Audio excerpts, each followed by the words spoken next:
మిర్చి పంటకు అంతర్జాతీయ ఖ్యాతి గడించిన గుంటూరు యార్డ్లో ఏటా 100 కోట్ల వ్యాపారం జరుగుతోంది. ఇక్కడి తేజ రకం మిర్చికి ప్రపంచవ్యాప్తంగా విపరీతమైన డిమాండ్ ఉంది. అయితే ఇటీవల చైనాకు పంపిన కొన్ని మిర్చి కంటైనర్లను అక్కడ కస్టమ్స్ అధికారులు తిరస్కరించడం కలకలం రేపింది.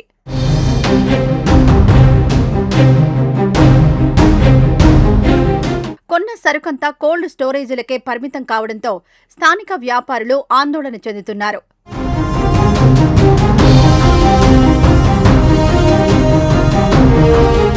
ప్రస్తుతం మార్కెట్లో ఏసీ తేజ రకం క్వింటాళ్లకు 15,500 నుంచి 21,500 వరకు పలుకుతుండగా నాన్ ఏసీ రకం 13,500 నుంచి 17,500 వరకు ఉంది. రవాణా, హమాలీ ఖర్చులు పెరిగినా చైనా వ్యాపారులు మాత్రం గతంలో కంటే కేజీకి 20 రూపాయలు తగ్గించి అడుగుతున్నారు.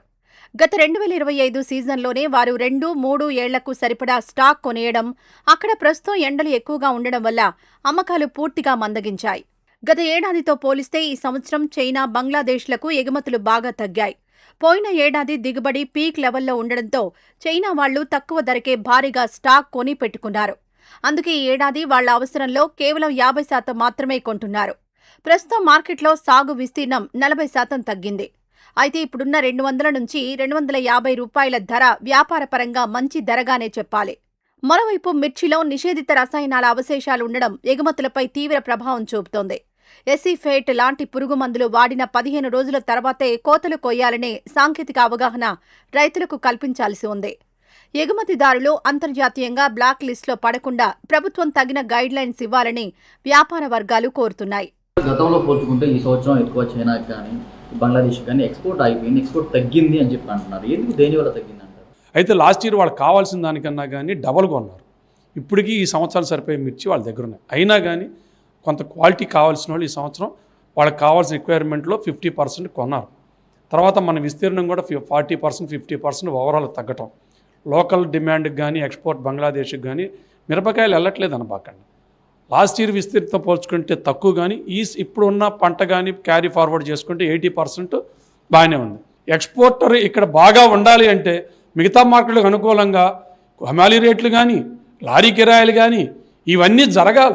దయచేసి ప్రభుత్వాలు వ్యాపారస్తులతో అవగాహన కల్పిస్తూ చైనా వాళ్ళు ఏ విధానంలో ఈ ల్యాబ్ టెస్ట్ చేయడం జరిగింది, మన విధానంలో చేశారా, వేరే విధానంలో చేశారా, అసలు ఏం జరిగిందని మూలాల్లోకి వెళ్ళి ఇప్పుడు వరకు ఇబ్బంది లేదు. కాబట్టి రాబోయే పంటకి రైతుకి అవగాహన కల్పిస్తూ మన ఎక్స్పోర్ట్కి ఎటువంటి విధానాలు అయితే వ్యాపారస్తులకి ధైర్యాన్ని నింపే విధానాలకు తీసుకొస్తారో ఆ ల్యాబ్ వాళ్ళు కానీ టెక్నికల్ సైడ్ కానీ వీళ్ళందరూ ప్రభుత్వ కమిటీ ఏర్పడి దాని సంతోషం.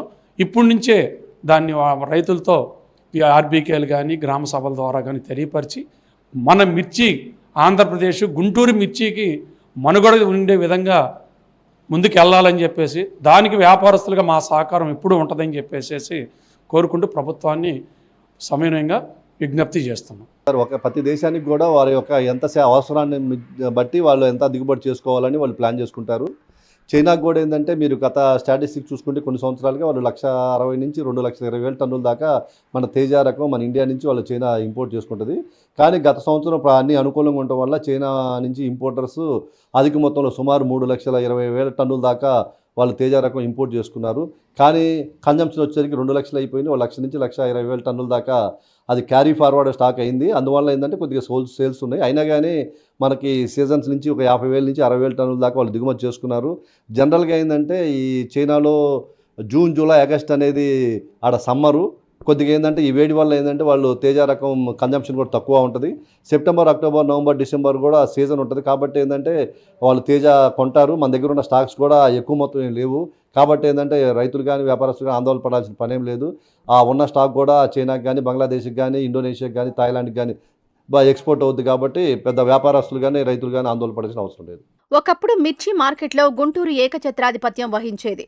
కానీ ఇప్పుడు తెలంగాణలోని ఖమ్మం, వరంగల్ అలాగే కర్ణాటక మార్కెట్లు గట్టి పోటీనిస్తున్నాయి.